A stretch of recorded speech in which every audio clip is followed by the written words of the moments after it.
That didn't fail, that succeeded. So what happens when one of your artworks actually succeeds?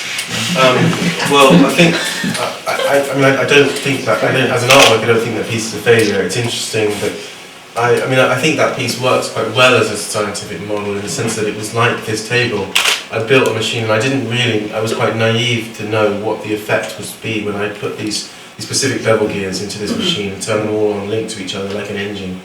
And they turned them on. I took a photograph for the first time and it created these beautiful You didn't patterns. know what you were going to see. I didn't know, and I knew that it would cause a trace, but I had no idea that it would cause these complex donuts. So is that part of the art in the sense that you didn't know what you were going to... If you'd already known that would have been I think that's how I don't know if it's part of the art, but it's part of the process. It's similar to science in the sense that the experiment or the thing offers sometimes, and often some of the most striking sort of discoveries have been by accident. So you're almost dramatising the process of discovery in the sense that you're almost reliving what it's like to discover that. But I think that the piece, while it does demonstrate sort of some of the things you're talking about, it also it uses a lot of sort of like kind of quite arbitrary, quite aesthetic kind of subjective decisions that are made to make this thing one arm half the length of the other. Yeah, that's and it's all made of oak, and it's all made. I mean, the oak is in terms of my latest work I would actually be more hesitant about using such spectacular kind of materials, but it was the way that my systems were conceived at the time. But it's kind of you as a viewer you don't. I don't think it's successful as a demonstration, because as a viewer you're confronted by this thing and you don't really, there are so many ways to interpret it. You just see all the things and you don't know that the trace is there until you see the photograph on the wall. And there's sort of this strange dichotomy between it being a particle and a wave. You've got there's a lot of different levels of which it can be viewed on, whereas it can't. It's not just, if it was clearer and more succinct as a demonstration, it would be less successful for me. Right. I think there's just so many levels it's seen on, but it does intrinsically just take these basic ratios of things to each other, things we see here and sound beautiful to us and we're moved by. And I was very concerned and very interested in why our brains find such particular orders so enigmatic or so moving. Right. So and I was trying to look at those in an objective way by representing our own in a visual way. So synesthesia and okay. I was going to say, in answer to your concern about is it art or is it science, I think it's a little bit like asking is a photon a particle or a wave, because to me both endeavours, mathematics and art, are tunneling into reality, which is an awful lot more complicated than our eyes, as you were saying, can see, and is attacking reality with different tools, some of which are poetic and visual, and some of which are abstract and sequential, and getting something out of it which is new. And that's the element that is so exciting about anything that is successful. And when you speak about failure, I think what you're talking about is imperfection. That it's a success if there is an imperfection, because the imperfection allows room for progress. Once you've got to perfection, it's boring. Yeah, there's not perfection, it's just something that proves imperfection is what I'm talking about. Yeah. It has to be imperfect so you can move on. So there's more. But it's just, it's sort of, I quite like watching really bad movies because they show you how difficult, how problematic it is to represent. When you see something that's incredibly seamless, it's just seeing the things fail. It's actually an incredibly good, effective way of looking at how complex the world is. It breaks things open. So it's, yeah, I mean. It allows room. Any more questions?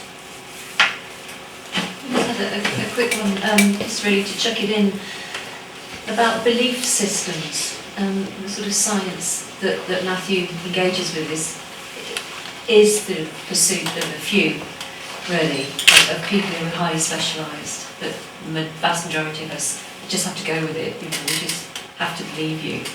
And I think a lot of contemporary art, for many people, likewise, you have to just go with it and trust those artists that they are pursuing a line of inquiry or an investigation or experimenting or playing, however they, whatever their practice is. And I just wondered if that had cropped up in the notion of belief, I personally think art is a belief system, especially contemporary practice.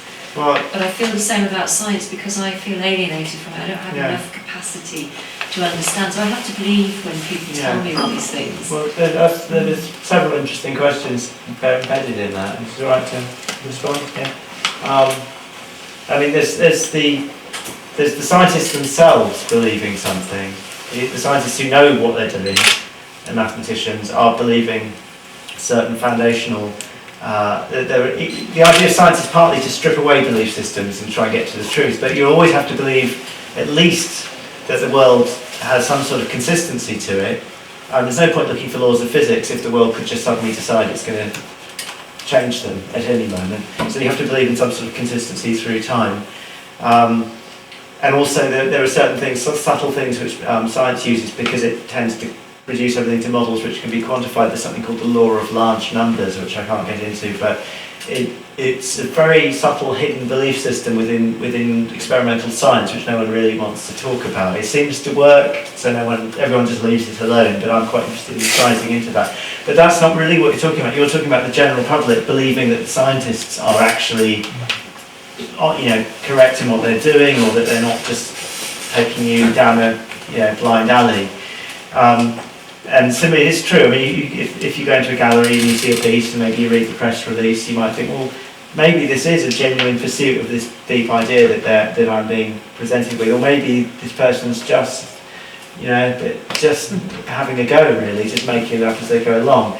Now in the case of science, you can go and do a maths degree, you can go and do a physics degree, you can learn it for yourself and get some verification of what you're seeing. There's also a whole hierarchical structure of peer review and publications and things. So someone who's making it up in mathematics is going to get shown up very, very quickly. You can't get away with that for very long. There are some super specialised areas where only about 2 or 3 people know what they're doing, where maybe for sort of funding reasons people really are making it up. But I doubt it. But in the arts, there isn't that similar structure. Someone could, well, possibly. I mean, someone could, if they are sufficiently confident, really just do what they, make up a whole story about what they're doing.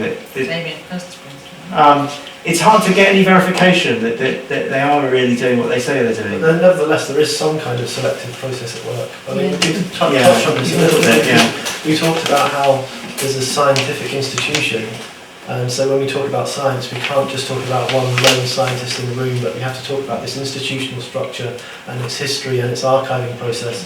And we try to think, well, what is the equivalent in the art world? Is it simply the art market?